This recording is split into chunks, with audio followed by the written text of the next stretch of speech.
Never has the inaccuracy of the term student-athlete been put in starker relief than in the misguided and dangerous attempt by the Big 12 Atlantic Coast Conference and Southeastern Conference to press forward with a nearly full season of football games beginning next month, as non-athlete classmates are sent home for their safety, states the New York Times editorial, "College football is not essential." This is a good statement, but the editorial focuses almost too much on the way that colleges are just using athletes to make money and not enough on the actual facts about the coronavirus or possible solutions to the problem.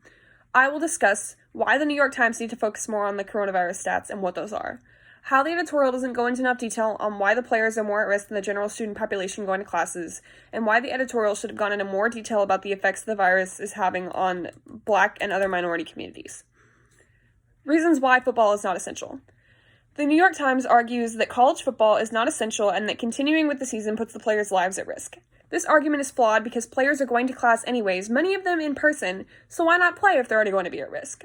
The article never really specifies why football players are at a greater risk even than other athletes, other than you can't socially distance while playing the sport, which can be true for a lot of campus activity where students come within 6 feet of each other just by walking around to their various destinations.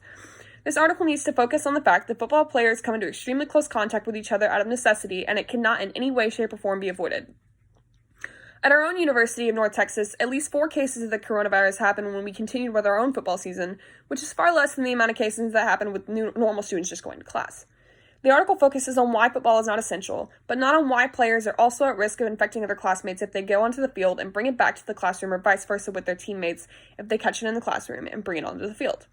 They also don't say much about the number of coronavirus cases and the potential for them to rise. According to one article, the number could be between 160 million and 214 million, and the article fails to mention that, and they should have.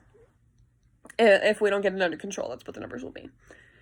After effects of the coronavirus. The editorial briefly goes into the after effects of the virus, but it only mentions myocarditis. According to the Mayo Clinic, the coronavirus can affect the heart, lungs, and even the brain, in some cases causing stroke and Guillain-Barré syndrome, which is a condition that causes temporary paralysis. While much is still unknown, there are a lot of potential lasting effects of the virus that the editorial fails to mention. It also only cites one doctor that they interviewed instead of a reputable source like the CDC or another well-known and trusted organization. Racial inequalities in football. The editorial mentions that the coronavirus has disproportionately impacted Black and other minority communities, but doesn't say how. According to one article, nearly 90% of disproportionately Black counties reported a case, and 49% reported a death versus 81% and 28% respectively for all other counties. They do mention that Black and Latino players make up about 60% of the football roster, so it would affect them the most, but they don't really go into how it's affecting their communities. Which they should have, because it's kind of like a microcosm. What's happening on the field is happening in their communities, and they should have gone more into that.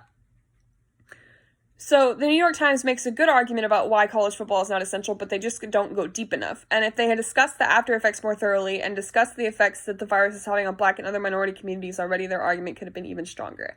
They also could have used more reputable sources and more numbers, but they didn't, and they should have, and then their argument would have been fine. But they just didn't focus enough on,